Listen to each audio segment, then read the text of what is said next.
نحمده ونصلي على رسوله الكريم اما بعد اعوذ بالله من الشيطان الرجيم بسم الله الرحمن الرحيم وقضينا إلى بني إسرائيل في الكتاب لتفسدن في الأرض مرتين ولتعلن علوا كبيرا اور بنی اسرائیل کے لیے ہم نے فیصلہ فرما دیا کتاب میں لوح محفوظ میں کہ تم زمین میں 2 مرتبہ فساد مچاؤ گے اور سرکشی کرو گے۔ فَإِذَا جَاءَ بَعْدُ أُولَاهُمَا جب ہمارا پہلا وعدہ آیا تو ہم نے متعین کر دیا، مسلط کر دیا تمہارے اوپر اپنے بندوں کو جو سخت جنگجو وہ گھروں کے اندر گھس گئے، اور یہ اللہ کا وعدہ تھا جو پورا ہونے والا تھا۔ ثم رددنا لكم الكرة عليهم پھر ہم نے باری کو لوٹایا تمہارے اوپر تمہارے لیے ان کے خلاف، وَأَمْدَدْنَاكُمْ بِأَمْوَالٍ وَبَنِينَ اور ہم نے تمہاری مدد کی مال اور آل و اولاد کے ذریعے سے، وَجَعَلْنَاكُمْ أَكْثَرَ نَفِيرًا اور تم کو کثیر نفر والا بنا دیا۔ ان دونوں آیتوں کے متعلق یہ بات عرض کی تھی کہ بنی اسرائیل پر مختلف ادوار گزرے ہیں اور مختلف فسادات بنی اسرائیل کے ذریعے کیے گئے، جس کی پاداش میں اللہ رب العزت نے پھر ان کو سزائیں بھی دی۔ یہاں پر جو ہے 2 واقعوں کا ذکر کیا گیا ہے، ان میں سے کون سے واقعے مراد ہیں؟ اس سلسلے میں 6 واقعات آپ حضرات کے سامنے مختصراً عرض کیے تھے، اور اس وقت یہ بتایا تھا کہ حضرت اسحاق ان کی ایک روایت ہے اس سلسلے میں کہ قرآن کریم میں جو یہ 2 واقعات ہیں وہ کون سے 6 واقعات وہ ذکر کیے تھے، اس کی جو تفصیل ہے اسحاق نے اس کی کچھ تفصیل الگ سے ذکر کی۔ ان کی روایت کے مطابق بنی اسرائیل میں ایک بادشاہ ہوا کرتا تھا جس کا نام تھا صدیقہ۔ پرانے زمانے میں اللہ تبارک و تعالیٰ کا بنی اسرائیل کے لیے دستور رہا ہے کہ بنی اسرائیل کے جو بادشاہ ہوتے تھے اللہ رب العزت ان کی ہدایت کے لیے اور کار حکومت کو چلانے کے لیے ان کے معاون کے طور پر اور مددگار کے طور پر حضرات انبیاء علیہ السلام کو اللہ رب العزت مبعوث فرماتا۔ تو صدیقہ یہ ایک بادشاہ گزرا ہے بنی اسرائیل کا، بڑا نیک طبیعت بادشاہ تھا۔ اس کے دور میں حضرت شیعہ علیہ السلام موجود تھے۔ یہ جو بھی کچھ باتیں ہوتی تھی زمام حکومت کے تعلق سے مشورے جو ہوتے تھے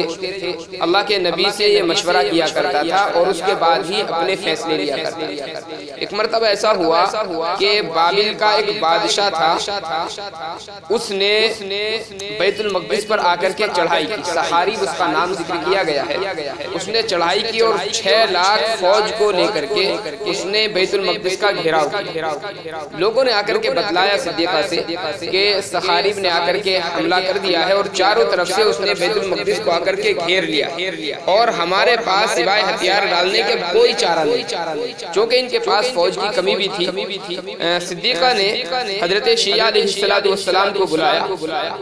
اور بلا کر کے مشورہ کیا، کہنے لگا کہ آپ چونکہ اللہ کے نبی ہیں اس لیے آپ اللہ تعالیٰ سے دعا کریں کہ اللہ تعالیٰ اس امر کے متعلق کوئی حکم نازل فرما دے جس کے ذریعے سے مجھے یہ معلوم ہو جائے کہ اس جنگ کا فیصلہ آخر ہونا کیا ہے، تاکہ اسی کے مطابق میں تیاری کروں۔ حضرت شیعہ علیہ السلام نے فرمایا کہ دیکھو ابھی تو میرے اوپر اس کے متعلق کوئی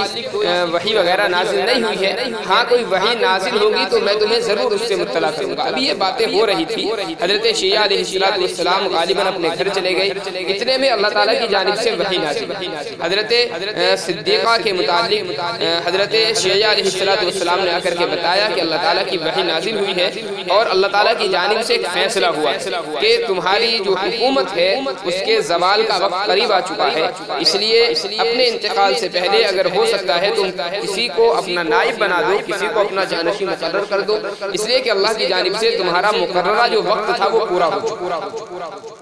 اس نے کہا ٹھیک ہے میں کچھ اللہ تعالیٰ کی عبادت کرتا ہوں۔ پھر اس نے اللہ تعالیٰ سے رو رو کر کے دعائیں کی ہے، اور چونکہ نیک بادشاہ تھا، اللہ تعالیٰ کے احکام کے مطابق ہی یہ حکومت کو چلاتا تھا، حضرات انبیاء علیہ السلام کے مشورے سے حکومت کو چلایا کرتا تھا، اس لیے اس نے اللہ تعالیٰ سے خوب رو رو کر کے دعائیں کی، اور اللہ تعالیٰ سے یہ کہا کہ اللہ تو جانتا ہے کہ تیرے علاوہ ہم کسی کو رب نہیں مانتے، اور میں نے جو بھی حکومتیں کی ہیں اور جو بھی فیصلے میں نے کیے ہیں وہ تیری رضامندی کے لیے کی ہیں، اے اللہ تو مجھے اتنی مہلت دے دے کہ میں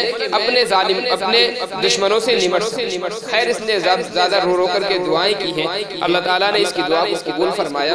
اور دوبارہ پھر حضرت شیعہ علیہ السلام کے پاس میں وحی نازل ہوئی، اور حضرت شیعہ سے بتلایا گیا کہ اس بندے نے چونکہ اللہ تعالیٰ سے خوب رو رو کر کے دعائیں کی ہیں، گڑ گڑا کر کے اس نے دعائیں کی ہیں، اس لیے اللہ تعالیٰ نے اس کی مدت کو 15 سال کے لیے اور بڑھایا۔ حضرت شیعہ علیہ السلام آئے اور آ کر کے اس کو بتلایا کہ تمہاری دعاؤں کے نتیجے میں اللہ تعالیٰ نے تمہاری عمر کو اور تمہاری حکومت کو 15 سال کے لیے اور اس نے کہا کہ ٹھیک ہے اللہ تعالیٰ کی جانب سے فیصلہ ہوا، لیکن آپ اللہ تعالیٰ سے یہ معلوم کریں کہ میرے دشمنوں کا ہوگا کیا، جو کہ ظاہر ہے یہ تو متعین ہو گیا کہ میری حکومت ختم ہونے والی نہیں ہے، سامنے دشمن ہے اور کثیر تعداد میں موجود ہے، میں اپنے دشمنوں کے متعلق معلوم کرنا چاہتا ہوں تاکہ اسی کے مطابق میں تیاری۔ اللہ تعالیٰ نے وحی بھیجی حضرت شیعہ علیہ السلام کے پاس میں کہ تمہارے جو دشمن ہیں سب کے سب قتل کر دیے۔ اب یہ بڑا متعجب بھی تھا، 6 لاکھ کی فوج ہے اور کیسے میرا مقابلہ ہوگا، لیکن خیر جو دشمن کا خوف تھا وہ اس کے دل سے نکل گیا۔ یہ رات میں سوئے ہوئے تھے، اچانک اللہ تعالیٰ کی جانب سے عذاب کی شکل ان کے اوپر آئی، فوج کے اوپر، اور تمام کی تمام فوج وہ ہلاک و برباد کر دی۔ حضرت شیعہ علیہ السلام کو جب فوج کی بربادی کی وحی بھیجی گئی تو اس وقت یہ اور بتلا دیا گیا تھا کہ 5 افراد ایسے ہوں گے جو ان میں سے بچ کر کے نکل جائیں، جن میں سے ایک سخاریب تھا جو بادشاہ تھا، اور اس کے ساتھ کے کچھ افراد تھے۔ خیر صبح کو ایک آدمی نے دیکھا تو اس نے اعلان کیا، اور صدیقہ جو بادشاہ تھا اس کو مخاطب کر کے کہا کہ اللہ تعالیٰ نے تمہارے دشمنوں کا کام تمام کر دیا ہے۔ اس نے قلعے کے دروازے کھلوائے، آ کر کے دیکھا تو پورا جو میدان تھا وہ لاشوں سے بھرا۔ اب یہ تلاش کر رہا تھا، حضرت شیعہ علیہ السلام کے کہنے کے مطابق 5 افراد جو ہے وہ چونکہ زندہ ہونے تھے، اس نے تلاش کیا، دیکھا تو سخاری جو ہے اس کی لاش میدان میں کہیں نہیں مل رہی۔ اب چونکہ حضرت شیعہ علیہ السلام بتا چکے تھے کہ 5 لوگ زندہ بچ جائیں گے، جن میں سے سخاری بھی ہوگا، بادشاہ بھی ہوگا، اس لیے بات چونکہ سچی تھی، اس لیے اس نے اپنے کچھ افراد دوڑائے چاروں طرف جنگلات وغیرہ میں کہ تلاش کر دیکھا تو ایک غار کے اندر 5 افراد چھپے ہوئے تھے، جس میں سے سخاری بادشاہ تھا اور اس کے کچھ مصاحبین، ان کو پکڑ کر کے لایا گیا۔ حضرت شیعہ علیہ السلام پاس میں چونکہ موجود رہتے ہی تھے بادشاہ کے، جب بادشاہ نے ان سے گفتگو کی سخاریب سے، تو سخاریب نے کہا کہ مسئلہ یہ ہے کہ ہم کوئی متعجب نہیں ہے اور ہمیں کوئی تعجب نہیں ہو رہا اس بات پر کہ ہم پسپا ہو کر کے جا رہے ہیں یا ہماری فوج ہلاک و برباد ہو چکی ہے۔ وہ کہنے لگا کہ دراصل یہ جو فیصلہ تھا یہ تو مجھے پہلے سے معلوم، اور جب میں وہاں سے فوج لے کر کے چلا تھا تو مجھے یہ معلوم تھا کہ میری فوج جیت کر کے آنے والی نہیں ہے، اس لیے کہ وہی مجھے یہ بتا دیا گیا تھا کہ اللہ کی جانب سے جو فیصلہ ہے وہ یہ ہے کہ وہاں کے بادشاہ کے اللہ کی جانب سے مدد کی جائے گی اور تم ناکام رہو گے۔ کہا لیکن میں اپنی انانیت کی بنا پر صرف فوج لے کر کے آ گیا تھا۔ وہاں پر اصل کیا تھا، کچھ نجومی لوگ، اور ان لوگوں نے اس کو بتا دیا تھا کہ اللہ تعالیٰ کی جانب سے وقت کے جو نبی ہیں ان کی دعاؤں کی برکت سے وہاں پر بادشاہ کی امداد کرنے کا اللہ کی جانب سے فیصلہ ہو چکا، اس لیے تم ناکام رہو۔ بہرحال اس نے بادشاہ کو گرفتار کیا اور اس کے جو افراد تھے اور ان کے ہاتھوں میں اس نے بیڑی ہتکڑی ڈال دی، پیروں میں بیڑیاں ڈال دی، اور تقریباً 70 دن تک اس نے مسلسل علاقے میں ان کو گرفتار کر کے یہ گھماتا رہا تاکہ عبرت کا نشان، اور یہ کھانے کے لیے صرف 2 روٹیاں دیا کرتا تھا، ایک صبح کو ایک شام کو، جو کی روٹی ہوتی تھی جو اس وقت کا خراب کھانا سمجھا جاتا تھا۔ بادشاہ نے اس سے کہا ایک مرتبہ کہ میں یہ چاہتا ہوں کہ اس سے بہتر تو یہ ہے کہ مجھے موت دے اور ہمیں قتل کرا دے تاکہ یہ جو ذلت والی زندگی ہے اس سے ہمیں نجات ملے۔ خیر اس نے فیصلہ کر دیا اور جلادوں کے حوالے ان کو کر دیا اور ان سے کہہ دیا کہ فلاں وقت میں ان کو قتل کرو۔ حضرت شیعہ علیہ السلام کے پاس میں فوراً وحی آ گئی اور اللہ تعالیٰ کی جانب سے یہ حکم ہوا کہ ان لوگوں کو قتل نہیں کرنا بلکہ مکمل اعزاز کے ساتھ اور عزت و اکرام کے ساتھ ان کے ملک ان کو واپس نہیں کیا۔ حضرت شیعہ علیہ السلام نے صدیقہ سے بتایا، وہ چونکہ بہرحال فیصلے جو کرتا تھا وہ اللہ کے نبی کے مطابق ہی فیصلے کرتا تھا، اس لیے اس نے ان تمام کو بلایا، ان کے لیے گھوڑوں وغیرہ کا انتظام کیا، ان کی ہتھکڑیاں بیڑیاں وغیرہ کھولی اور ان کو آزاد کیا اور کہا کہ دیکھو میں اگر چاہتا تمہیں قتل کر سکتا تھا، لیکن اللہ تعالیٰ تمہیں عبرت کا نشان بنانا چاہتا ہے، تم اپنے ملک جاؤ اور جا کر کے بتاؤ کہ اللہ تعالیٰ نے ہماری کیسی مدد کی، ہو سکتا ہے شاید تمہاری قوم کے لوگ مسلمان۔ یہ جو گرفتار ہونے والے حضرات تھے، ایک سخاری بادشاہ ہے، ان میں سے ایک آدمی تھا بخت نصر، جو ابھی ایک عام سا آدمی تھا، یہ سخاریب کا پوتا تھا۔ بہرحال وہاں پر یہ لوگ گئے ہیں، اس کے بعد میں چونکہ حکومت فلسطین کی اور زیادہ مضبوط ہو گئی تھی، وہاں پر سخاریب کے جب مرنے کا وقت آیا تو اس نے بخت نصر کو اپنا نامزد خلیفہ یا کہہ لیجیے اپنا نائب بنا دیا، اپنا جانشین اس نے مقرر کر دیا، یعنی آنے والا جو بادشاہ تھا وہ بخت نصر متعین۔ بنی اسرائیل کے ایک آدمی نے خواب دیکھا تھا بابل کے تعلق سے کہ ایک یتیم بچہ ہوگا جو بیت المقدس کی بربادی کا سبب بنے گا اور بیت المقدس پہ آ کر کے حملہ کرے گا اور اللہ تعالیٰ اس کو فتح عطا فرمائے گا۔ یہ تلاش میں تھا کہ آخر ایسا بچہ کہاں پر ملے گا۔ یہ بابل میں وہاں پر گیا اور اس نے معلوم کیا کہ بخت نصر نام کا کوئی بچہ ہے۔ لوگوں نے بتایا کہ ہاں ایک یتیم بچہ ہے جو لکڑیاں چن کر کے لاتا ہے جنگلات سے اور شام کو آ کر کے وہ بیچ دیتا ہے اور جو کچھ پیسے وہ بنتے ہیں اس کا کھانا وغیرہ وہ اپنے گھر والوں کے لیے اس کا انتظام۔ یہ وہاں پر گیا، اس بچے سے اس نے ملاقات کی، گھر گیا اس کے، معلوم کیا کیا کرتے ہو، بتایا اس نے لکڑیاں کاٹ کر کے لاتا ہوں اور بیچتا ہوں۔ اس نے 3 روپے اس کو دیے، کہا بازار سے کھانا وغیرہ خرید کر کے لاؤ اور سب مل کر کے کھا۔ تو وہ کچھ کا کھانا لے کر کے آیا، کچھ کی شراب لے کر کے آیا۔ بہرحال 3 دن تک اس نے یہ عمل کیا اور 3 دن کے بعد میں کہنے لگا کہ اچھا میں ایک بات تم سے کرنا چاہتا ہوں، اگر اللہ تعالیٰ تمہیں کل کو حکومت دے اور تم کسی علاقے پر قابض آ جاؤ تو کیا تم میرے اس احسان کو یاد رکھو گے جو 3 دن میں نے تمہیں کھانا کھلایا؟ بخت نصر ہنسنے لگا، کہنے لگا کیا پاگل والی باتیں کر رہے ہو، میرا کام یہ ہے کہ صبح میں لکڑیاں کاٹتا ہوں، شام میں لا کر کے بیچتا ہوں اور تم میرے لیے بادشاہت کی بات کر رہے ہو۔ کہنے لگا کہ نہیں، اگر اللہ تعالیٰ ایسا کر دے تو میں یہ چاہتا ہوں کہ تم میرے لیے امن کا پروانہ لکھ کر کے دے دو تاکہ اگر کل تمہاری حکومت قائم ہو تو میرے ساتھ میں تمہارا سلوک اچھا ہو۔ خیر اس نے کئی گفتگو کی تو اس نے پروانہ لکھ کر کے اس کو دے دیا اور اس نے کہا کہ اچھا اس وقت تم بادشاہ ہو جاؤ گے اور لوگوں کے درمیان میں گھرے ہوئے رہو گے، پھر تم مجھے پہچانو گے کیسے، تم تو پہچان نہیں پاؤ گے، یا اگر میں تمہارے پاس آنا چاہوں گا تو تمہارے لوگ آنے کیسے دیں گے۔ تو اس نے کہا کہ میرا جو یہ پرچہ ہے تحریر والا، اس کو تم نیزے میں اٹھا کر کے بلند کر دینا، میں اپنی تحریر کو پہچان دوں۔ خیر چونکہ بنی اسرائیل کے اس آدمی کو یقین تھا کہ یہ جو واقعہ ہے یہ ہر حالت میں پورا ہونا ہے۔ یہ آ کر کے بیت المقدس میں وہاں پہ لوگ آباد تھے، آ گیا۔ اس کے بعد میں بخت نصر جب بادشاہ ہوا، ادھر حضرت صدیقہ جو تھے جو بادشاہ تھے اس وقت کے، حضرت شیعہ علیہ السلام کے زمانے میں ان کا انتقال ہو گیا۔ حضرت شیعہ علیہ السلام ابھی موجود تھے، کوئی اور بادشاہ ہوا تو بادشاہ بننے سے پہلے بنی اسرائیل کے درمیان میں سخت اختلاف ہوا بادشاہت کو لے کر، جس میں جنگیں بھی ہوئی اور بہت زیادہ لڑائی جھگڑوں کی نوبت آئی۔ حضرت شیعہ علیہ السلام نے اس وقت قوم کو سمجھایا، بڑی لمبی لمبی تقریریں مذکور ہیں کتابوں کے اندر حضرت شیعہ علیہ السلام کی، کئی گھنٹے حضرت شیعہ علیہ السلام نے بیانات کیے اس وقت اور بنی اسرائیل کو سمجھایا ہے کہ اللہ تعالیٰ نے تمہیں بلندی عطا فرمائی، عزت عطا فرمائی ہے، کہیں ایسا نہ ہو کہ تمہاری یہ لڑائی اور تمہارا یہ جھگڑا تمہاری ہلاکت کا سبب بن جائے۔ مختلف مثالیں دے کر کے حضرت شیعہ علیہ السلام نے سمجھایا لیکن قوم باز نہیں آئی۔ جب حضرت شیعہ کو یہ دیکھا کہ یہ بار بار سمجھاتے ہیں تو ایک مرتبہ حضرت شیعہ علیہ السلام تقریر کر رہے تھے، لوگوں نے حملہ کر دیا حضرت شیعہ علیہ السلام۔ حضرت شیعہ وہاں سے بچ کر کے بھاگے اور بھاگ رہے تھے، پیچھے قوم ان کی بھاگ رہی تھی قتل کرنے کے لیے۔ حضرت شیعہ علیہ السلام کو کوئی جگہ نہیں مل رہی تھی چھپنے کی۔ اچانک دیکھا سامنے ایک درخت ہے، درخت سے آواز آئی کہ اللہ کے نبی آپ کو چھپنے کے لیے یہاں پر کوئی جگہ میسر نہیں ہوگی، ہاں میری گود آپ کے لیے موجود ہے، اگر آپ اشارہ فرمائیں تو میرے اندر آپ آ جائیں۔ اتنی دیر میں وہ جو درخت تھا وہ پیچھے سے پھٹا تنا اس کا اور حضرت شیعہ علیہ السلام اس درخت کے اندر داخل۔ روایت میں آتا ہے کہ شیطان جو تھا یہ حضرت شیعہ کے پیچھے تھا، اس نے جب حضرت شیعہ علیہ السلام داخل ہوئے ہیں تو کرتے کا دامن اس نے پکڑ لیا حضرت شیعہ، جس میں درخت کے اندر تو حضرت شیعہ چلے گئے لیکن درخت کے دامن کا کچھ حصہ جو ہے وہ درخت کے باہر رہے. قوم جب وہاں پر آئی تو شیطان نے بتا دیا کہ حضرت شیعہ جو ہے اس درخت کے اندر ہے. اب نکالنے کی چونکہ کوئی صورت نہیں تھی، اس لیے ان لوگوں نے بدبختی یہ کی کہ حضرت شیعہ علیہ السلام کو قتل کرنے کا پختہ ارادہ کر چکے تھے، اس لیے درخت کو بیچ میں سے انہوں نے چیر، جس کی وجہ سے حضرت شیعہ علیہ السلام کی شہادت. اس کے بعد میں اس قوم پر پھر ہلاکت و بربادی کے سلسلے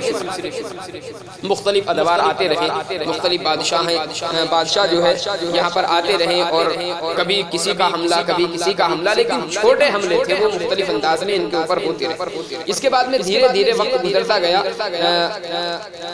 بخت نصر کا جب زمانہ آیا ہے تو چونکہ بخت نصر جو ہے یہاں سے پسپا ہو کر کے ایک مرتبہ جا چکا تھا، اس لیے جب وہ پوری پاور میں آیا اور حکومت میں وہ آیا تو اس نے ارادہ کیا یہاں پر حملہ کر. اب وہ اپنی فوج لے کر کے بیت المقدس میں آیا اور اس نے یہاں پر آ کر کے خوب مسلمانوں کا اس زمانے کے کہہ لیجیے بنی اسرائیل کا خوب قتل عام اس نے کیا، حتیٰ کہ اتنا قتل اس نے کیا کہ دنیا کی تاریخ میں اس سے پہلے کبھی اتنا قتل و غارت نہیں تھا. اس کی فوج کے متعلق لکھا ہے کہ فوج اتنی کثیر تعداد میں وہ لے کر کے آیا تھا کہ جب بیت المقدس کو اس نے گرانے کا ارادہ کیا تھا، اس کو برباد کرنے کا ارادہ کیا، تو باضابطہ اس کو گرایا نہیں گیا بلکہ اس نے اپنی فوج سے کہا کہ ایک ایک ڈھال مٹی لو اور تم اس کے اوپر ڈالتے جاؤ. اتنی فوج تھی کہ صرف ایک ایک ڈھال مٹی لے کر کے انہوں نے اس کے اوپر ڈالی ہے اور بالکل چٹیل میدان اس کو بنا دیا تھا. یعنی معلوم نہیں ہوتا تھا کہ یہاں پر کبھی کوئی مسجد بھی. جتنے بنی اسرائیل تھے وہاں پر اس نے اکثر لوگوں کو قتل کر دیا. 4 حصے اس نے وہاں پر کیے تھے بنی اسرائیل کے. ایک حصے کو قتل کر دیا، ایک حصے کو غلام بنا لیا. جتنے بچے تھے سب کو اکٹھا کیا گیا، سب کو اس نے غلام بنانے کا ارادہ کیا. اس کی جو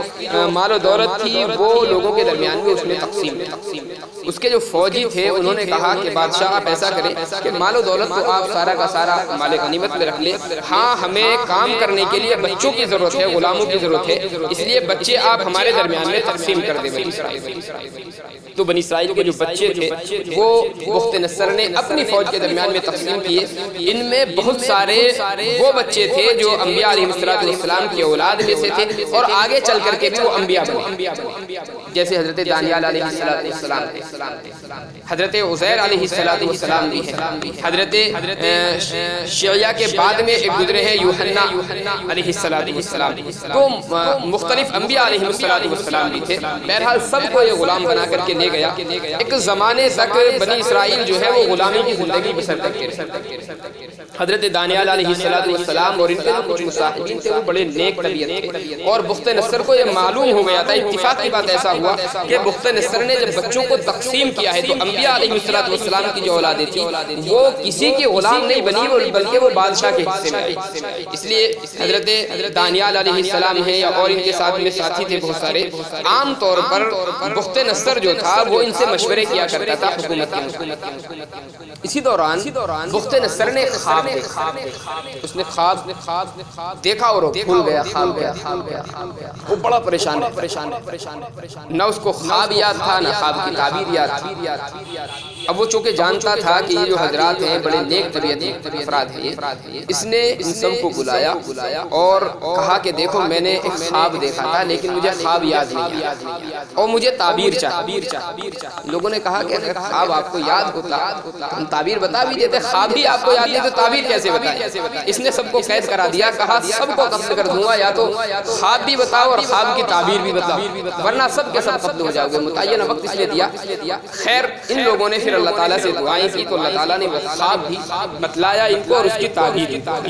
وہ خواب یہ تھا، انہوں نے بتایا کہ آپ نے خواب دیکھا ہے. خواب یہ ہے کہ آپ نے ایک مورت دیکھی اور اس کو آپ نے دیکھا ہے کہ اس کے جو پیر ہیں نیچے کا حصہ وہ مٹی کا ہے، اس کے بعد جو رانے ہیں اس کی وہ تانبے کا ہے، اس کے بعد کا جو حصہ ہے ناف تک وہ پیتل کا ہے، اس کے بعد کا جو حصہ ہے وہ سونے کا ہے، سینے کا جو حصہ ہے وہ چاندی کا ہے اور اس کے بعد سر اور گردن جو ہے اس کی وہ لوہے. کہنے لگا ہاں یہی خواب میں نے دیکھا. انہوں نے کہا کہ یہاں تک تو آپ کو یاد ہے، اس کے بعد آپ کو خواب کا حصہ یاد نہیں کہ آپ نے اس کے بعد کیا دیکھا۔ فرمایا کہ اس کے بعد آپ نے دیکھا کہ اوپر سے ایک پتھر کی شکل میں کوئی چیز آئی ہے اور اس مورتی کے اوپر گری، جس کی وجہ سے یہ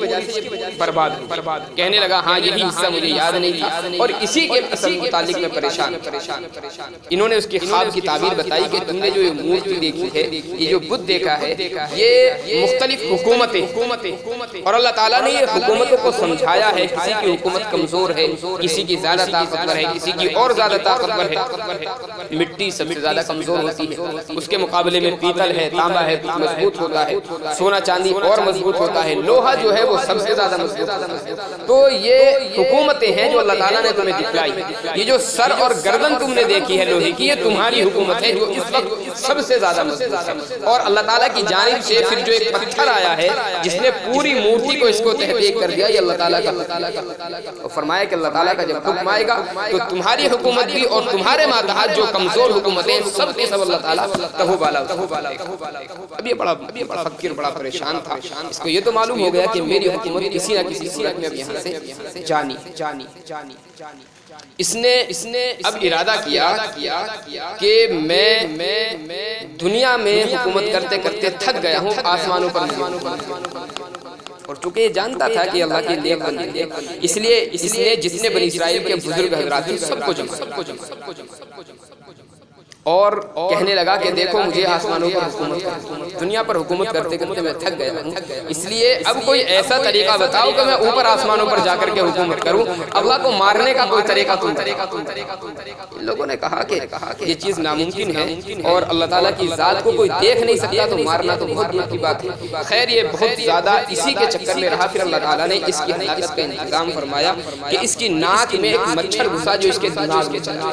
اور اس مچھر کا کام یہ ہوتا تھا کہ رات دن وہ دماغ کی جھلی پر کاٹتا تھا، جس کی وجہ سے بہت زیادہ پریشان رہتا تھا۔ اور پھر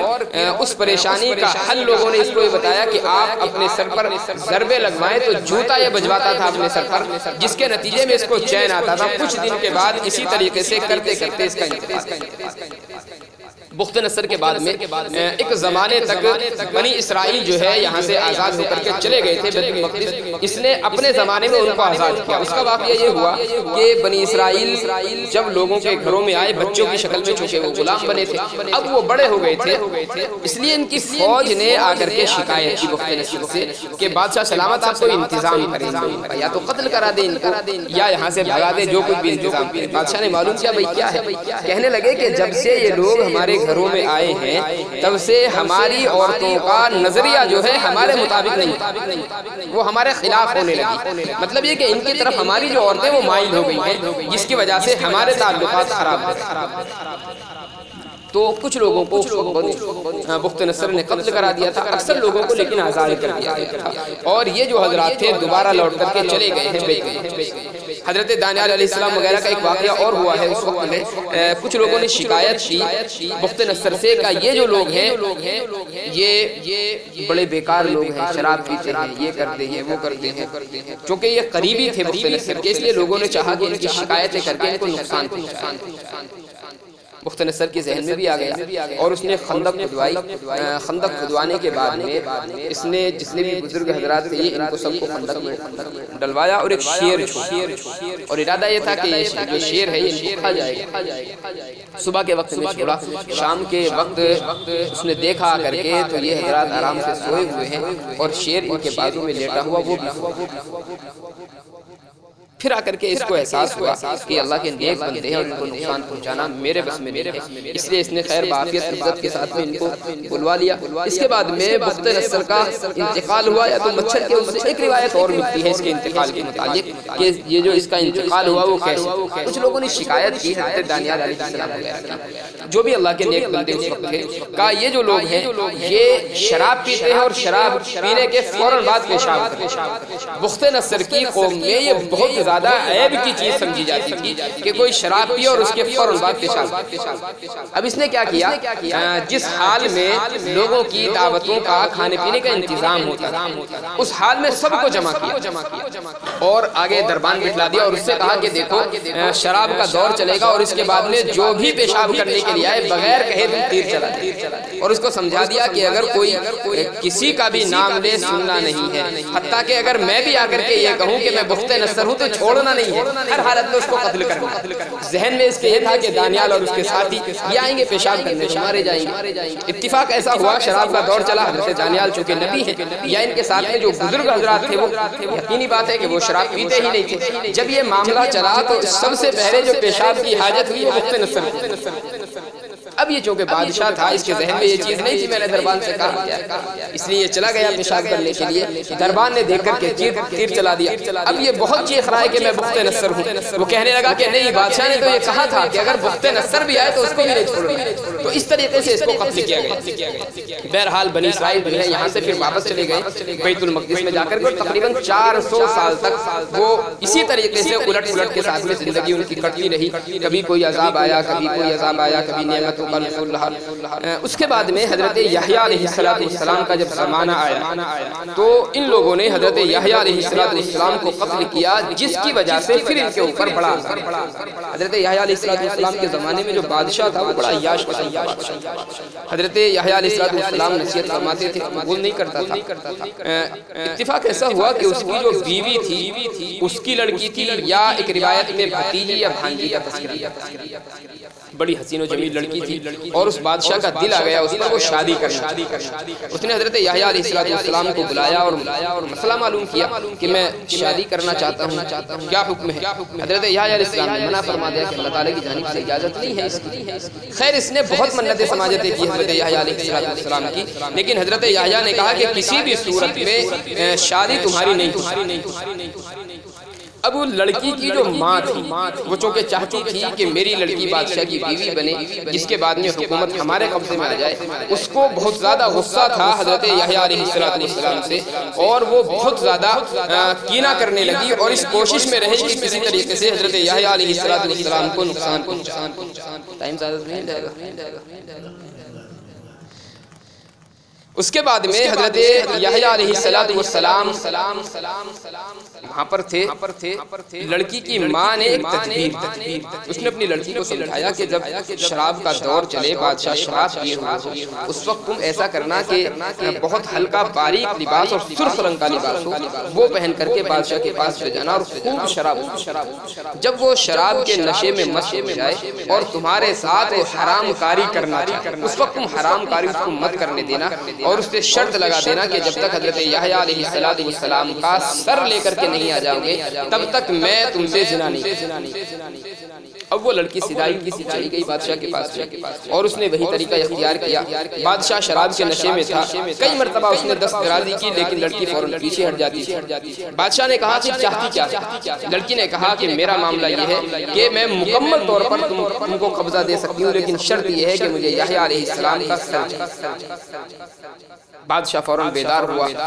اپنے نشے سے اور کہنے لگا کہ بدبخت یہ کیا چاہتی ہے؟ کہا اس کے علاوہ دنیا کی کوئی بھی دولت مانگ تجھے دے سکتا ہوں، لیکن یحییٰ علیہ السلام کو قتل کرنا یہ میری ہلاکت کا باعث ہے۔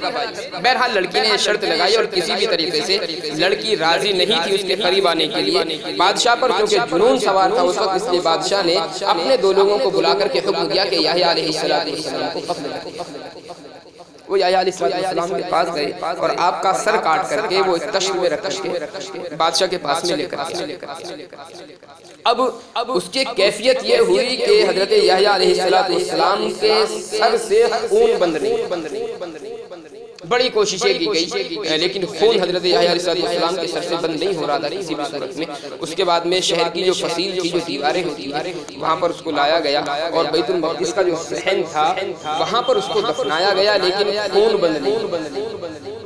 اس کے بعد میں اللہ تعالیٰ نے جو انہوں نے